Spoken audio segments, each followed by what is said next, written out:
Welcome back to the Lift Free and Diet Hard podcast. I'm your host, Andrew Coates. Join me along with industry leaders and friends on a quest to get more people through the gym door and eating and living healthier. Join me where evidence meets empathy while rejecting fitness industry fads and extremism. Let's begin. Josh Taylor, long overdue, my friend, originally from the UK, originally from the London area, living in Belfast.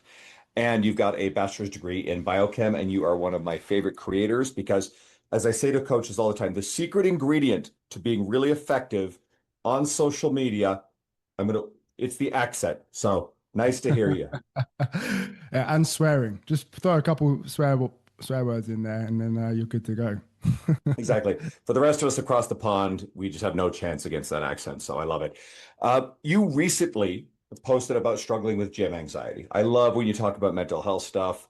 Not a lot of people pull back the curtain on this. And if someone sees your media, there's a confident, funny, fit, and there's a large number next to your social media. We generally think, oh, large number means someone's really successful in business. And yet you're opening up about walking into a gym and struggling with anxiety on an ongoing basis. Can you pull back the curtain on what you experienced there? Yeah, well, first you've got to stop with these compliments, otherwise I'm going to get red in my cheeks, all four of them probably at this rate. But yeah, like the thing is, anxiety is an interesting one. It's not something which I regularly experience, but certainly last year in my life, I was experiencing anxiety due to some really unfortunate circumstances in my life. Without getting into the weeds of it all, essentially we were assaulted by our neighbors, which meant we had to move house pretty damn quick. And living within our house, feeling like we're going to be either attacked, have beer bottles thrown at our house, all that stuff, that was causing a lot of anxiety for me and my wife.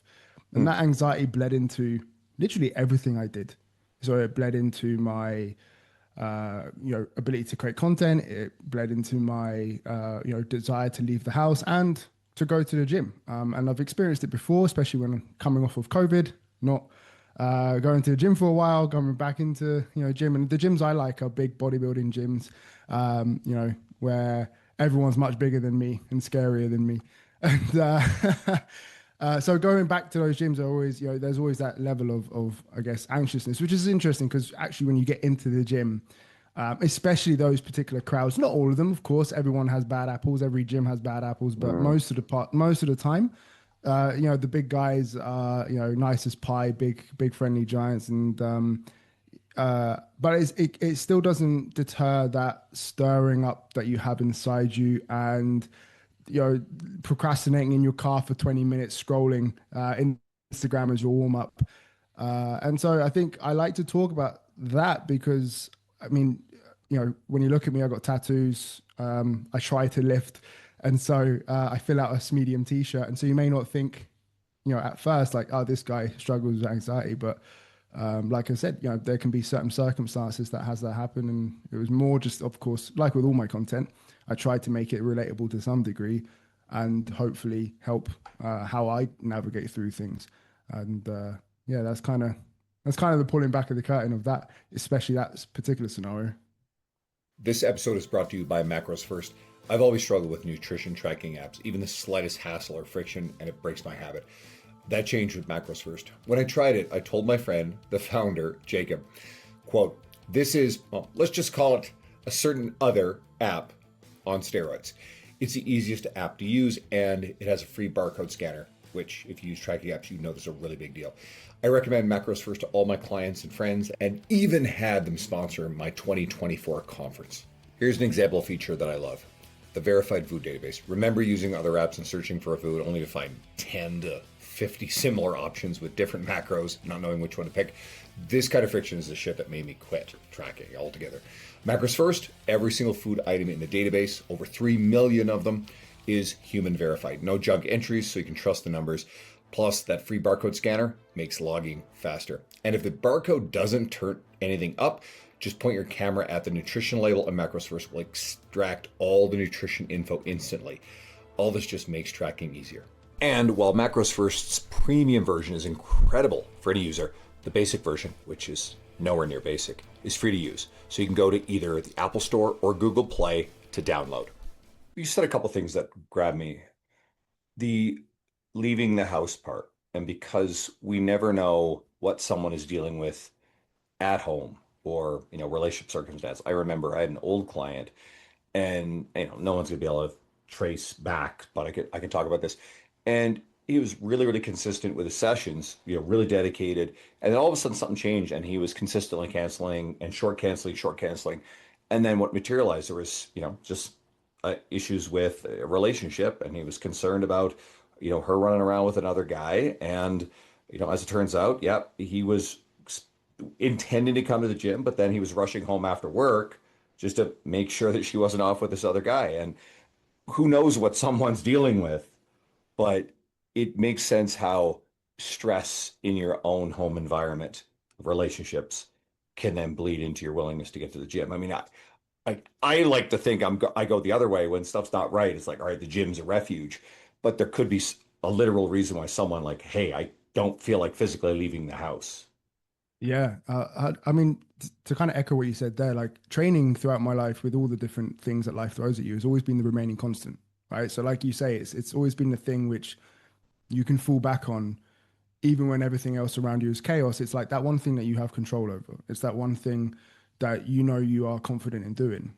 So it was a really interesting experience, for me to have that of like, I don't want to go to the gym. I just want to, stay in my little hobbit hole and play games and, you just rot on the sofa as opposed to, but, again, it's like with especially the position I'm in, it's kind of like, well, I have to do these mental gymnastics to get there. And like I say, if I'm struggling with it, I knew that many other people would. So, What was the hence, yeah. story you'd tell yourself in the moment as you're supposed to go to the gym? It's in your schedule, it's your intention. But let's say on the days that you didn't, or the days that it was a fight, what was the story you're telling yourself about staying home? What was the story I was telling myself about staying home? It was, I guess, it was to me, it was less of a something which like it wasn't like a self dialogue or anything like that, but it was more.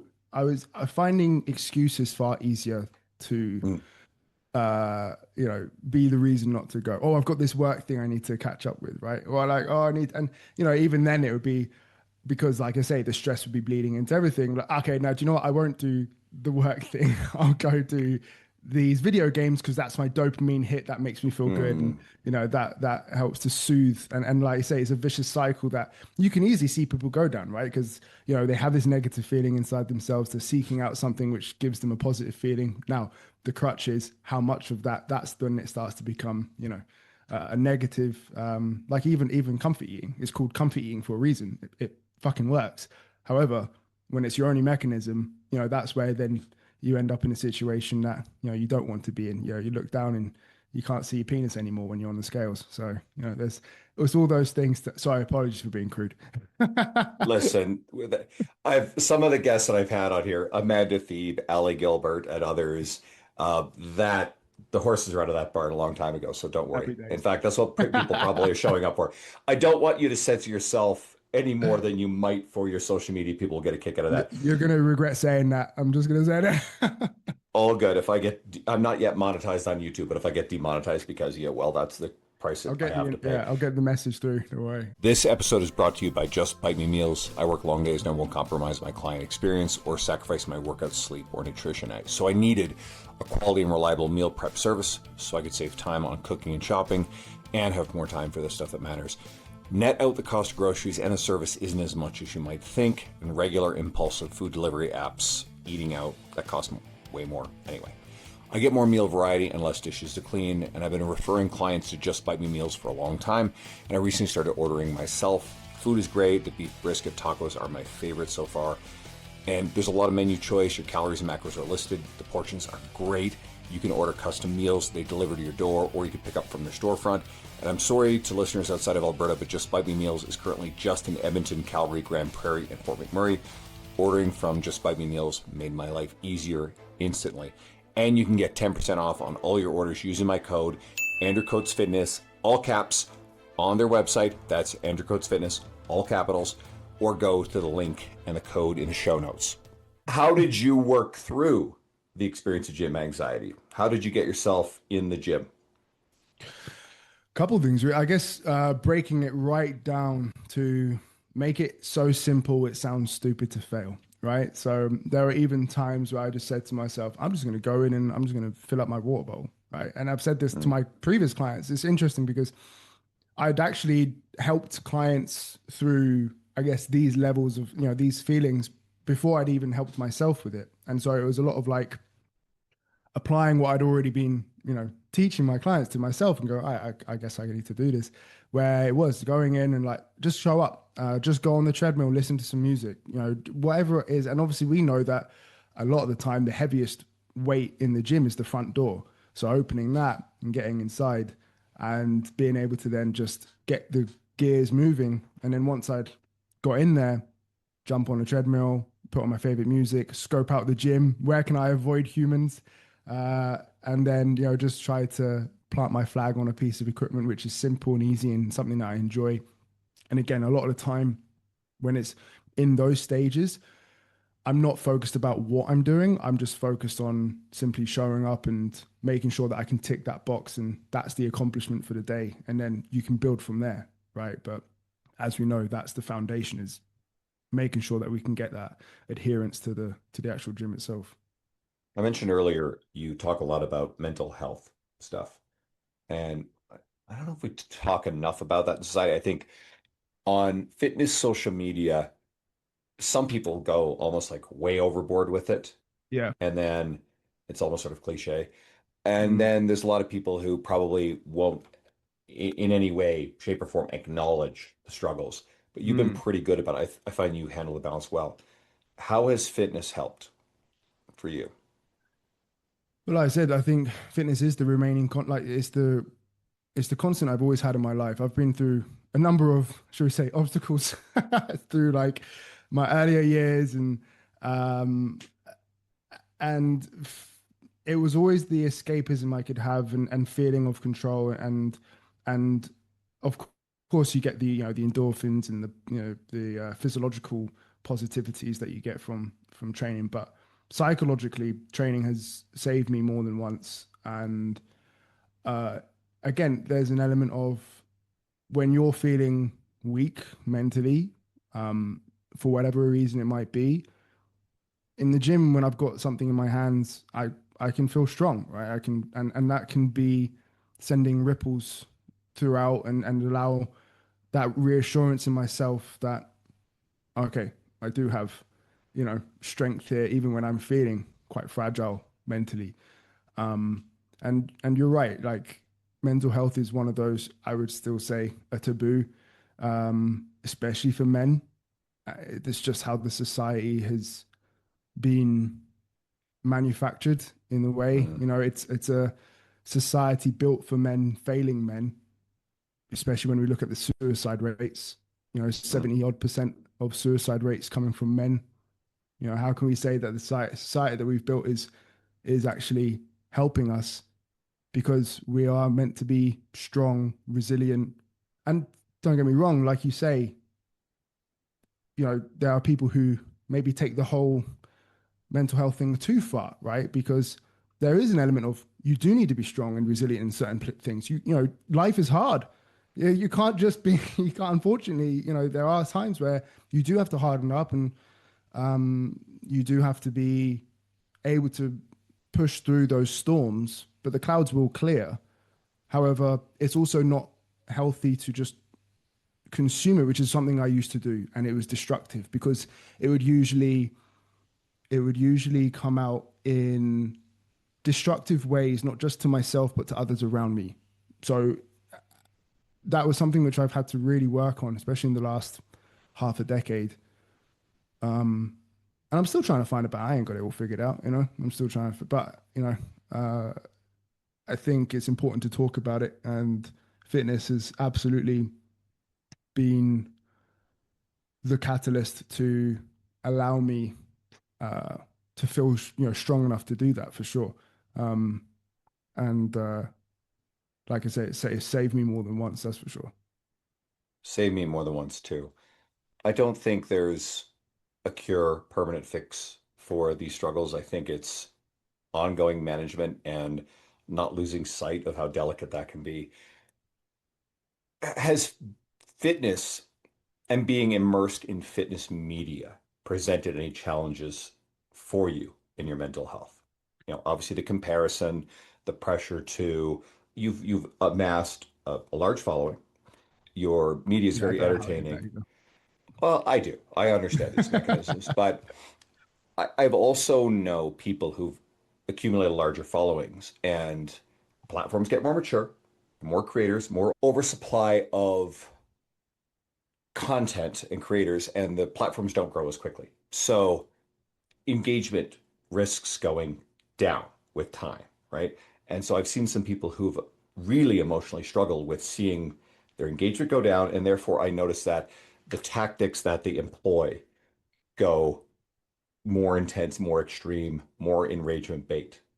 So what's Mm. been your experience dealing with that? Yeah, I think anybody who says they don't have an emotional attachment to their content is talking out their wrinkled penny because you put a lot of time and effort into something, you want to see it do well, right? And there's always, and that's the game of social media. However, you absolutely do need to detach yourself from it somewhat, and that's what I pride myself on quite a lot in the sense of I try to approach social media the way that I approach my clients in my fitness. Like anything I say to my clients in my fitness, I try to apply to my social media. And I see a lot of coaches who don't do that. they'll, they'll they'll tell their clients, be consistent, don't worry about the scales, just focus on the process, not the outcome. And then they don't apply it to their own content and business and then wonder why they, end up with,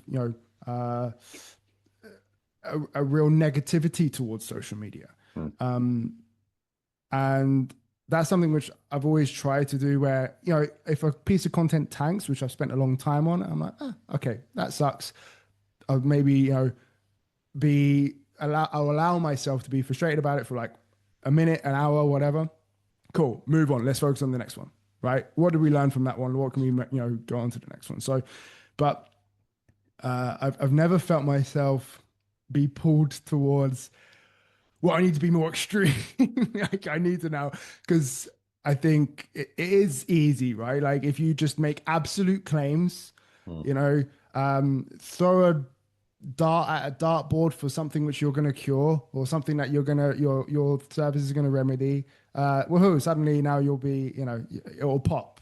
People will start taking notice, and then you get that feedback of, oh, that did well. I'll do more. And actually, that kind of feeds into what we just spoke about with the mental health thing. I think there's an element of creators who will talk about mental health. Hmm. They'll get positive reaction. They'll get good engagement. Ooh, I'm gonna keep doing that. And then it ends up being like, well, wait, hold, where have we now gone from this line of authenticity to I'm doing this Hmm. for engagement, sympathy, whatever it might be. And that's also something which I I also want to try to stay clear. I try not to spend too long on one I want to say like topic of content in that sense. I Hmm. know a lot of the typical content mantra is like once you find your piece of content, you just double down on it, right? Like you just become that person who talks about that thing. But like I said again, I think there's an element of like, well, it's only if it's like in that moment authentic, otherwise it loses authenticity. But also like if you then become you pigeonhole yourself into that area, yes, you can niche and like they say the riches are in the niches, but then it's also again you pigeonhole yourself to an element of oh this is the thing I need to do, and then you become a caricature of who you actually want to be because you feel like you need to be this thing. And I think there's so many threads that can be pulled on with social media, and but it's like anything, the dose is in the poison, Hmm. right? Like when it comes to usage of social media, it is a blessing and a curse in many ways, but it's a tool. That's all it is. And so you can either be the driver or the passenger of that. And you can, make sure, okay, these are my guidelines, these are my my boundaries for what I'm going to do. And I think as long as you have those in place, you should still be able to create content with integrity. You should still be able to get great engagement, but you should also be able to manage the negativities that come with Hmm. social media as well, or at least mitigate them. You're never going to completely get rid of them, but you can be aware and go, I'm feeling this way because of this reason. Cool, I'm going to park it, but I can focus on this and move on to that or go touch some grass, go stroke your dog, do something else that makes you realize I have far more value as a human being than the number of taps somebody's given me on this screen or whatever. Are there any personal boundaries, non-negotiable behavior you've put in place to help manage, whether it's the mental health side of stuff, maybe it's specifically you're in a relationship with social media? Yeah, I think boundaries on my end have always been like when I need to be present with my wife or we are, having family time, I really make a conscious effort. Mm, And again, I'm not saying I'm perfect. There's always times where I'll do a check or, I'm only human at the end of the day. But if it gets to that point, I just pass my wife my phone and then she she completely takes it off the cards. But I think that's been the main thing is making sure that I look up more often. And be present in the moment because there's just so many times where I'll look at my dogs and realize like shit, this could easily pass by, and before I know it, they've got grays in their eyes, and I'm, wishing I'd spent more time, mm, with them in this moment, and same with my wife, and same with people who I'm present with, because it's very very easy again, just with the world we live in, with hustle culture, with all the other things, to get into this. I need to do more. I need more followers, more engagement, more business, mhm. and it's like to a point. But where like once you get to a certain level, like what's more going to give you? And then that's something which I've really tried to work on. In fact, I had this conversation only yesterday with a follower in my DMs who asked me like, how do you find because I put up a image of me playing Halo. I'm a big gamer, right? Video gamer. Mm. And he said, like, how do you find downtime and not feel guilty about not working on your business? And that's something which I struggled with for a long time, really long time. We're going to go here because that's literally the next line of questioning. So absolutely dive in. I want to hear Yeah. about this. Fantastic. So, um, yeah, I realized like once I hit certain business milestones that I had, Mm, I and it sounds so cliche, but it's cliche for a fucking reason. Like I hit them and then I was like, I'm not any happier than I was when I actually did, and I've heard this from the people in my past who were ahead of me at the time, and they said the same. And I'm, yeah, yeah, but not for me, right? Like, or like once I hit there, like I'll be different, whatever it is. And then I get there, and I'm like, oh shit, yeah. And so it's making sure that actually now this is a part of my business plan is downtime mm, because if I'm not at my best self, or if I fall ill, or I have mental health struggles, or something happens to me because I've not taken care of myself, well, what happens to the business? Because at the end of the day, I'm very much a personal brand. And so it's now a fundamental part of my business because otherwise, it's the same as training a muscle. You can't just keep stressing it and stressing it and stressing it. You need rest as well. And it's the same with business and content creation because it's very easy to burn out. Um, and again, it's hard, but over the years, definitely it's mm. been made easier anyway. Yeah, like I said, this is something I want to go into. So I remember pressure from myself that I needed to be constantly working and productive. And I know that feeling, right? Mm, And it came with conflict over wanting to sit and maybe I really don't watch TV or movies anymore, very minimally. But I still enjoy video games. I grew up on them, right? I mean, yeah. I'm 47, so I grew up on Nintendo and Dragon Warrior and Final Fantasy 1, okay, and Ultima. Amazing. And we're going back here, okay? But I've gotten better, and like you said, it's carving out the time to say, hey, I've got the work done, meaning being more productive while I have work time. And then I can, and the key, and you used it, was guilt-free, because I think a lot of people struggle with this sense of I need to be productive, and then they do the things they want to enjoy. And the trap I would find, and I remember this very poignantly, I'm mentally tired. I'm not being productive. I feel guilty about the idea of doing something focused that I would enjoy, like video games. So what do you end up doing? 30 to 60 minutes of mindless scrolling. And now you've really wasted time. It's not restored. In fact, the way that these Yeah. devices and the engagement, the enragement of these things hits you, it's probably more emotionally depleting and distracting versus recuperative. And then I would feel even worse about it. Yeah. So, Yeah. what about your experience? Yeah, it's exactly the same, right? It'd be like, oh God, I need to be studying, or I need to be working, or I need to be building or something. God, I can't be wasting time watching Netflix or playing PlayStation, whatever it might be. So I don't I know what I'll do. I'll quickly just get some inspiration going online. 30 minutes later, I've doom scrolled and not Mhm. actually done any of that, and it's and then like you say, you're left more depleted than if you had actually done something which is going to give you some fulfillment and enjoyment. And I learned this from one of my early mentors, Dan Meredith, where it's like, at the first start of your day, do something for you, whether that's 5 minutes or an hour, something that you enjoy, whether that's watching some funny YouTube, whether that's playing a video game, with whatever. Just start that day with some positivity, do something for you, and then you can go into the stuff that you need to without any resentment. Now, I don't do that every single day because obviously shit needs to get done. And some days it's cool for you just to literally wake up, have your coffee, take the dogs for a piss, and then get on with work.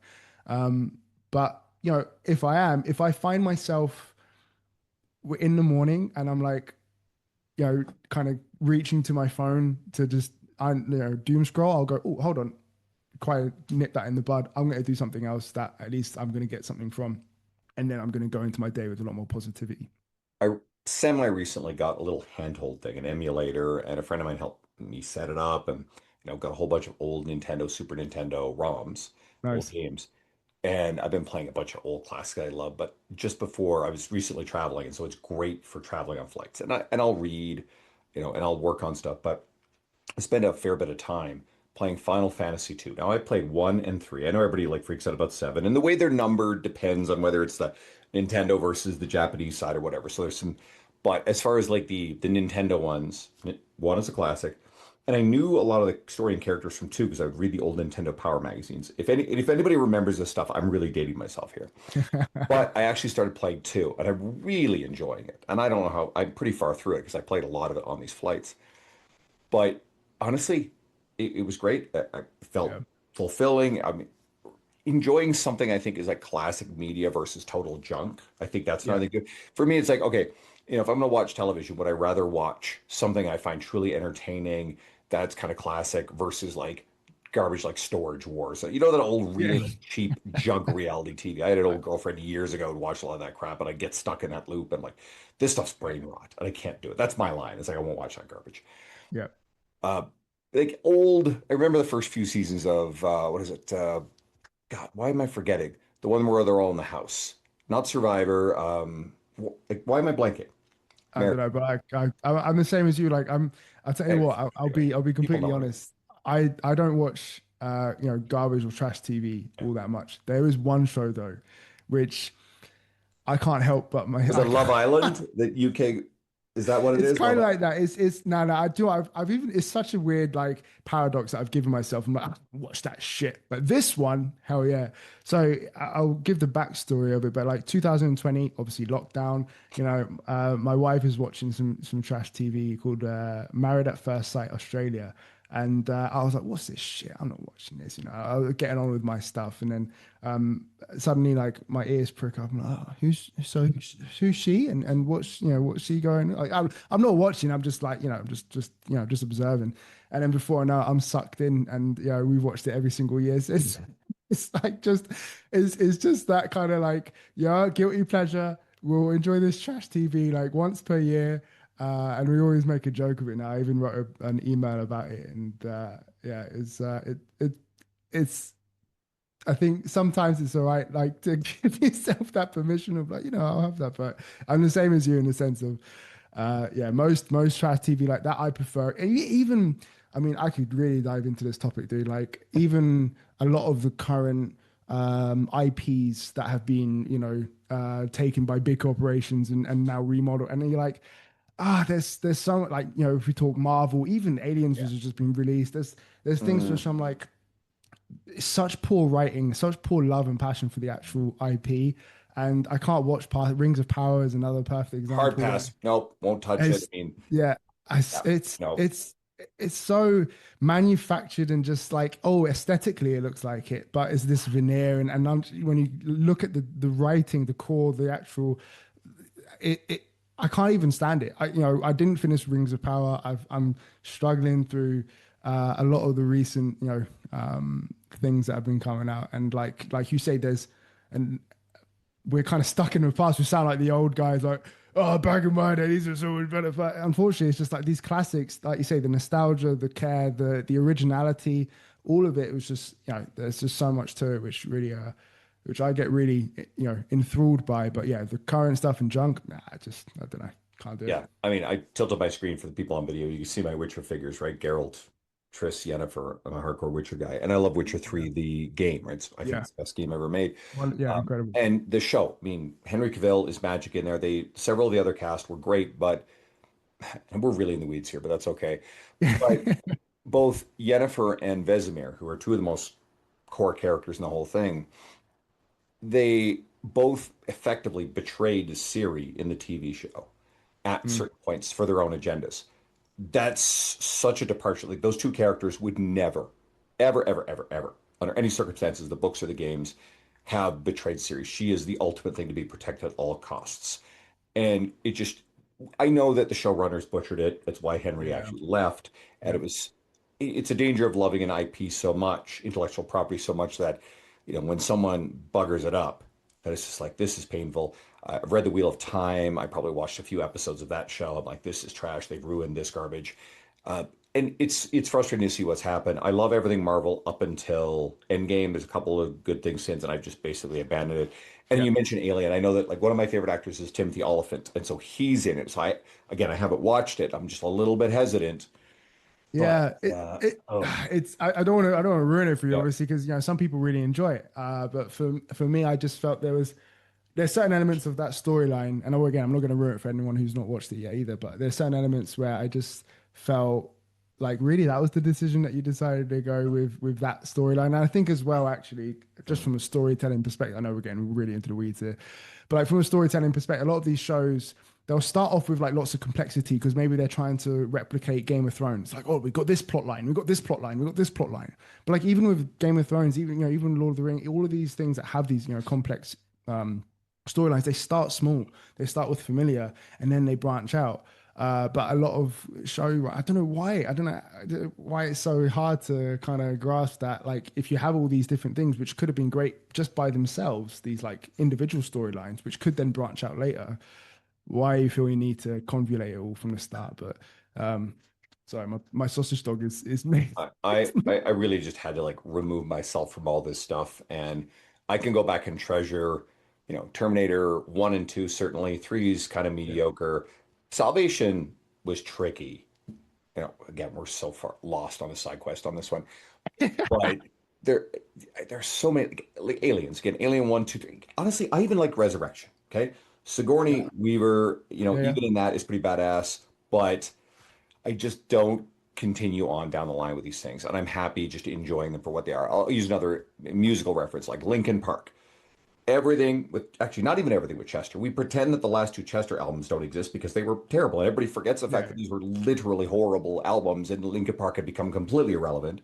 And then Chester died, which is this huge tragedy. And then they come back in this new rendition, and I won't like listen. If someone has never seen Linkin Park and wants to go see them live, and it's like the joy of hearing the old songs, great. But they like the new stuff, fine. I think it's the Emperor's New Clothes. I think a lot of people are like, oh my God, look how amazing this is. It's like, no, this is objectively shit. Yeah. And Yeah. so I pretend, and this is like more metaphor than literal, but I pretend that all this shit isn't real, and I will wear my Yeah. Linkin Park shirt, and Exactly. like I'll go back and listen to the first five albums. Okay, Yeah. let's bring it back a little bit. You did post something recently about the proven benefits of gaming, because I think a lot of people have this attitude that like gaming is somehow net negative. So, what are actually some of the like benefits of taking some time to play video games? Yeah, I think, like you say, there's a stigma still around video gaming as a hobby because I think, well, definitely when I was growing up, and I'm sure when you were growing up as well, parents were like, "Oh, don't spend all your time, doing that," and that's still very much rippled in, throughout society. Still, from like I put out some gaming reels because again, I like to put out not just fitness stuff. I think what separates you professionally, or sorry, what separates you personally will also separate you professionally.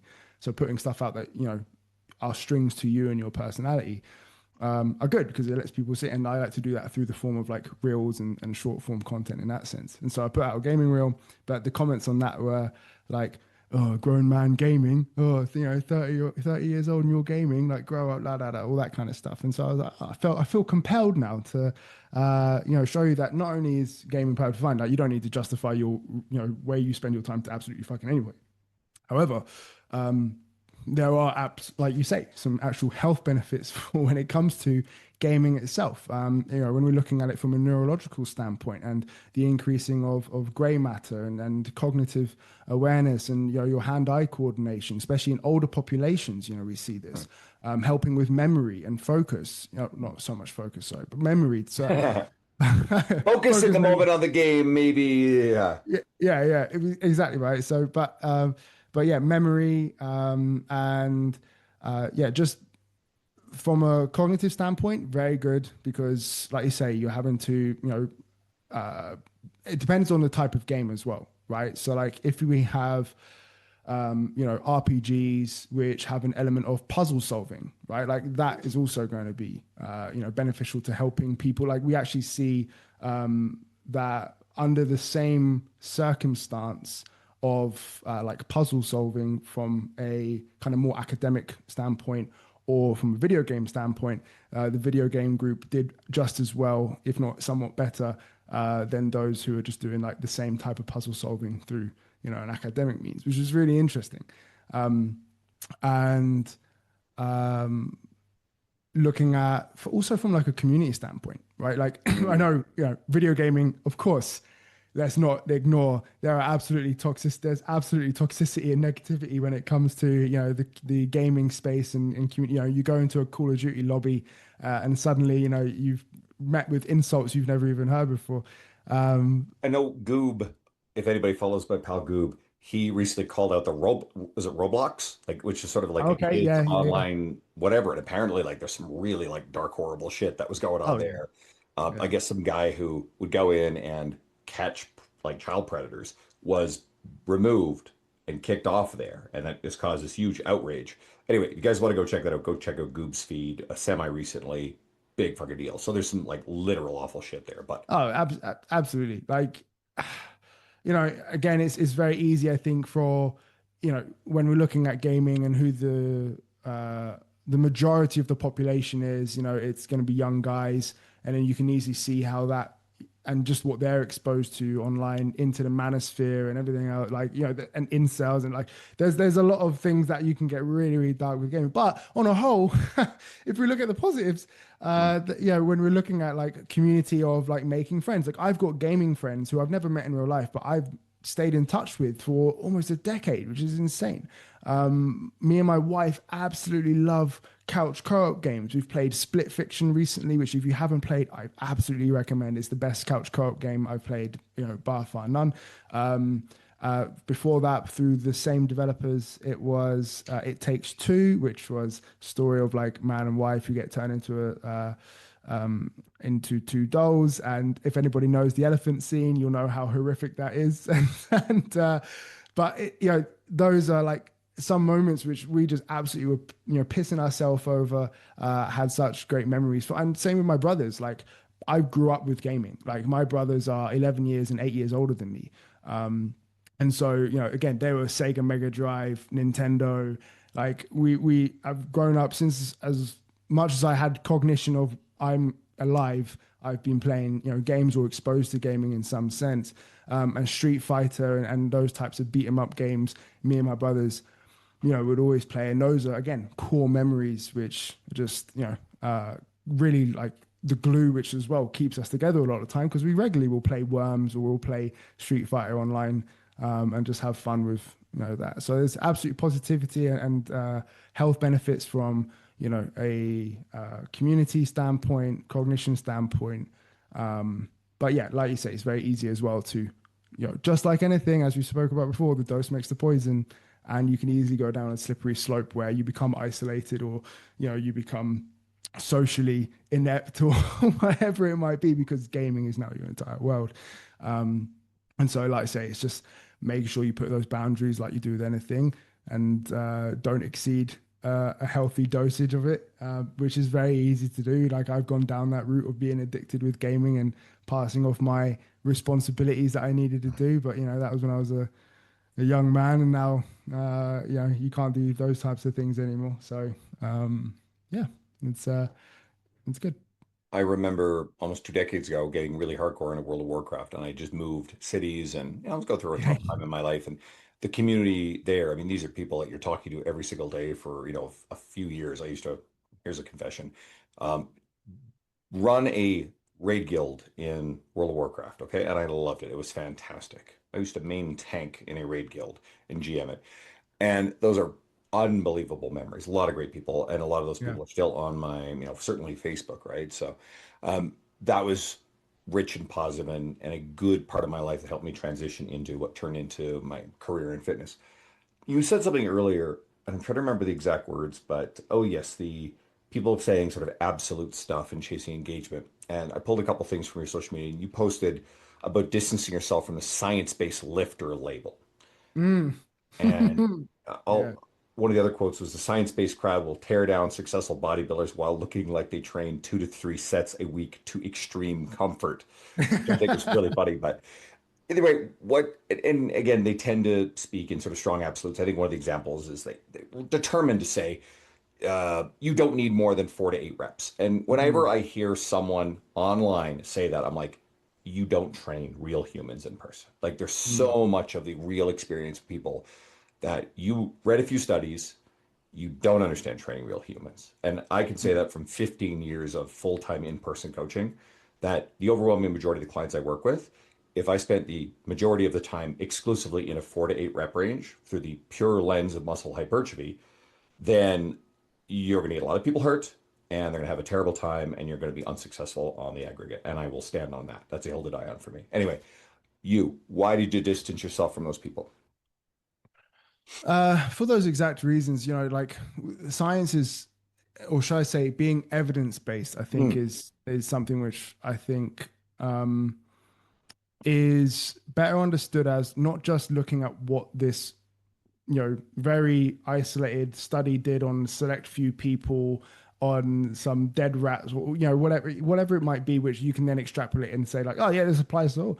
It's like that's not evidence based, right? Evidence based is one, looking at the entire body of literature, right, of what we see, but also what we see in practice. Like anecdotal evidence, yes, falls very, very far down on the hierarchy of evidence. However, it's still evidence, especially when we're talking about, you know, uh, a practical industry such as personal training, where we can see results come off the back from doing these things. I mean, that's all old school bodybuilders had to go off was, hey, let's try this exercise. Where does, oh, look, it grew. Cool. That like they experimented on themselves. And um, there's absolutely, I think where people have got lost, especially from the quote unquote science based crowd or science based lifting crowd, is, and you'd mentioned here, they'll read a study. Like a lot of them don't even do that. They're just parroting the what somebody else has said, right? Mm. Like another person's interpretation of a study.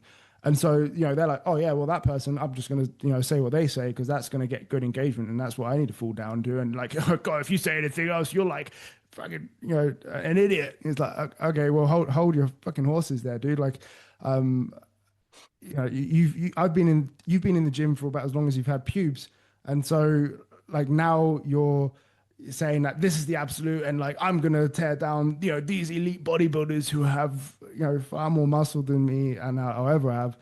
um yeah, I think we've gone too far, right? Like, and this is why I kind of separated myself, because before, like being evidence based, like we should all be striving to be optimal. We should all be striving to be evidence based. I can't really see how we wouldn't want that to be. Like, what is the best course of action to get the result that we want, and from what do we see in clinical settings, so we can reduce down variables that could be causing biases and everything. Like, yeah, of course, why wouldn't we want to have that, right, as our guideline? But that's the difference, is like we use science as a guideline, but we use practice, right? We use practice as our evidence of seeing like, how does this apply in the real world? How does this study on college teenagers who have never lifted before, how does that apply to my 50-year-old client who is currently going through osteoarthritis and can't touch? It's like you can't apply these to all, and that's where you can really see the glaring, to excuse the pun, evidence that these people have not trained real human beings or actually applied that in the real world setting. And unfortunately, that's the wave that we've come in with social media is we have people who have no experience, who haven't gone through the traditional route of like, earn your stripes, Mm. training people, real people, you know, sleeping on your hoodie in the PT office, surviving on Monster, worrying if Mm. you're going to pay your rent. It's more like, hey, I'm going to get jacked myself, put some content up, have other people go, oh, wow, you look jacked. You must know what you're talking about. And then just, start coaching them online with no qualifications, no experience. But I'm just going to parrot what this, other science-based lifter has talked about, but completely take it in the wrong context as well. And, and just, take this as, and that's where I get really frustrated with it all. And that's why I want to distance myself from it, because that to me is an evidence base, right? Like evidence base is, like I said, you use science as your guidelines, but you're grounded in practice, and you are, looking at the evidence so that we can reduce down those variables that could potentially, create bias. But you still need to, respect and accept that there are many ways to skin a cat, and that really what it boils down to is effort and consistency, and then everything else, it's kind of like what the individual brings to you, right? And you're just trying to then figure out what's the best course of action for the individual, whether that be rep ranges or sets or exercise selection. All of that really comes down to the individual you have in front of you. But you're trying to get them to adhere to something with enough effort over time, like that's going to get them, the majority of the way there. Whereas, and that's the thing, like, I think fitness as a whole, we all agree on 90% of the things. It's the 10% that we all rage bait over and dispute. But that's the stuff that drives engagement. And realistically, it just doesn't fucking matter in the long term, because the thing that we struggle most with is getting people to train with enough consistency. So and that's where I kind of was like, who are we helping? Like I did a piece of content where I was making fun of all the reaction videos, right? Like I did a reaction video to my reaction video to my reaction video to my reaction video, because that's what social media is now. And it's like, who are we helping with this content? Right? Like we're just circle jerking or just trying to seem superior to the person who we're reacting to. Is like, I just, yeah, that's where again I just distance myself from it, because I just see the cognitive dissonance, all around really with the science-based lifting crowd. I can explain the phenomenon in a way. This is how I look at it. So obviously, you and I have been around consuming fitness media a long time. Before social media was and again, I think there's a lot of good here, right? But social media can allow someone to build an audience really rapidly based upon, well, skill with social media and, either really good information or really sensational information. I actually think you're a great example of someone who's done this with good information. We'll circle back to that. But before that, all the authorities I came up to, well, they had to go through some type of gatekeeper, and T Nation being one of the most classic examples Yeah, of yeah. where the best strength coaches and fitness people tended to go through on bodybuilding.com, certainly some of the other magazines, some of the other old networks.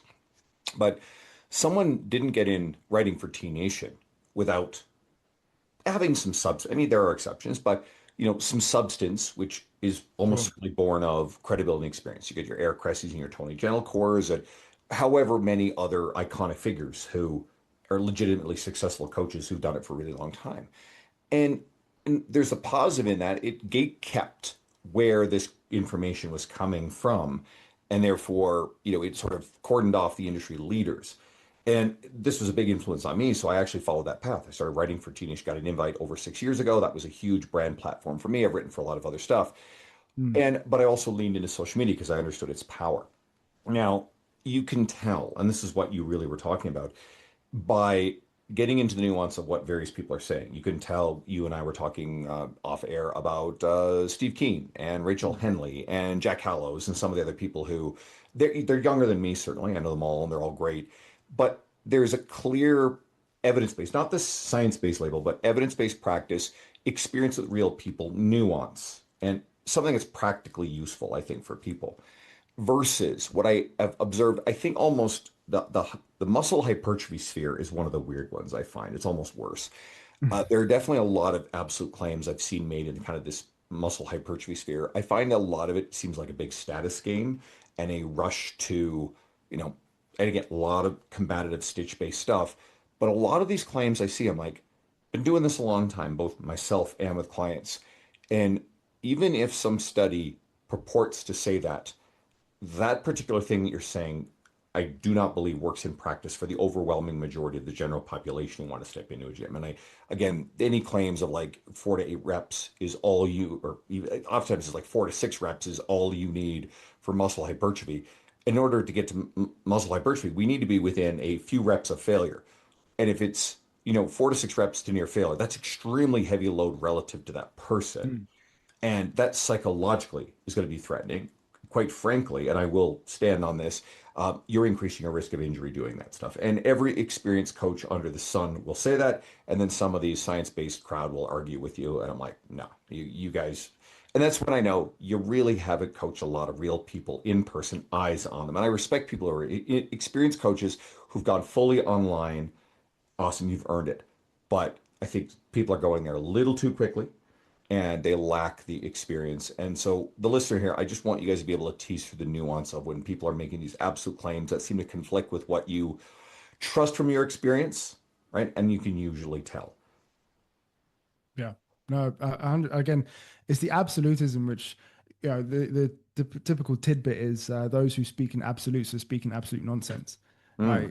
Because um, there, especially with hypertrophy, it's such a forgiving adaptation in the sense that you can, like, again, as long as you're training close to failure, progressively getting stronger over time, like, you'll get there eventually with what we've got some of the best bodies in history have been Mm. built off just dumbbells and barbells. And so it's really easy to see that it's really not, as complex as the science-based lifting crowd want to make. But, again, boring makes for good results, but it doesn't make for good content. So Mm. it's like, they need to talk about something, right? They need to come up with something for them to be able to um, parrot on about. And yeah, the 4 to 6 again, physiologically, I think this is the key difference. Physiologically, you can make the justifications when it comes to yes, the 4 to 6 rep range. Understand motor unit recruitment, the max motor unit threshold, etc. Yada yada yada yada. But like you say, like that doesn't mean that that has to be applicable to every single exercise and every single individual. And actually, you made a really great point there around the psychological, fatigue of having to hype yourself up for a heavy set, because the argument they say about 4 to 6 reps is efficiency. And it's like, well, you can say that, but like if it takes you longer to warm up to that set and it takes you longer to psychologically prep yourself for that set, like how efficient then does that become? It's just like, again, nuances there. If you are used to lifting heavier loads and you can get into it because you've got the experience and the joint tolerance to be able to just jump in after a couple warm-up sets, fantastic. You have at it, fucking eat high out. But for the individual who's just come in, who doesn't have that, motor control to be able to stabilize things and really just get a handle on how to train, or just prefers lifting in higher reps. Like my wife just prefers lifting in higher reps. Amazing. Like there is no right way and absolute way, and that's why it's so frustrating when you see it, and more importantly when they put others down or make others feel stupid for saying anything against it. That's where I just really was like, draw a line in my sand. I want to distance Mm. myself from that kind of crowd. I recently had Brad Schoenfeld on and Dr. Stu Phillips and Mike Israetel also talks about this, and they will openly talk about like you could build muscle effectively at, I mean, they're the ones who fucking did the research with Stu and Brad. You can build muscle at like Yeah. any rep range as long as you get close to failure, right? And then you get some, and I make fun of him. It's like some teenager who I can't see muscle. I mean, like I'm looking magnifying glass. I don't see any muscle there. Yeah. And you're saying you're conflicting with these guys. There was one thing you said, and I really wanted to laugh about this. So, can you explain when it comes to rep choice, what is the DiCaprio method? Yeah, the DiCaprio method is never going over 25. That's that's again, a tongue in cheek, obviously, with DiCaprio and his love life. But when it comes to rep ranges, again, there is a certain point because, like we said, physiologically, when we're looking at it from what we need to get from a muscle going close to failure, we're getting motor unit recruitment. Once we hit close to failure, we've effectively, tapped into those high threshold motor units. Therefore, the fast twitch muscle fibers that have a higher potential for growth. And so, yeah, again, from a physiological standpoint, because we have a motor unit recruitment threshold of 80%, that means that once we go to like 5 to 8 rep weight. That's what 8% of one rep max is. Going heavier than that isn't necessarily going to give us any more recruitment or activation.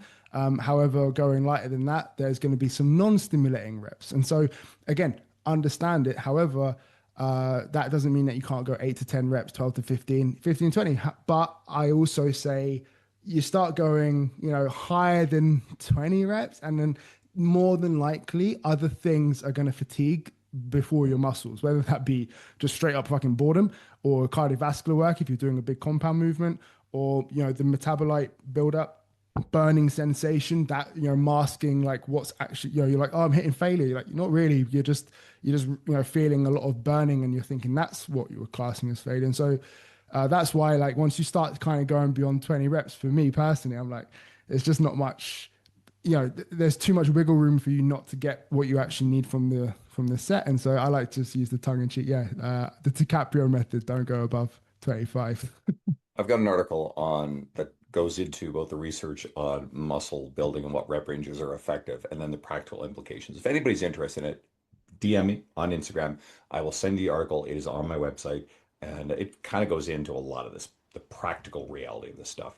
Everybody can follow you at Josh Taylor Coaching.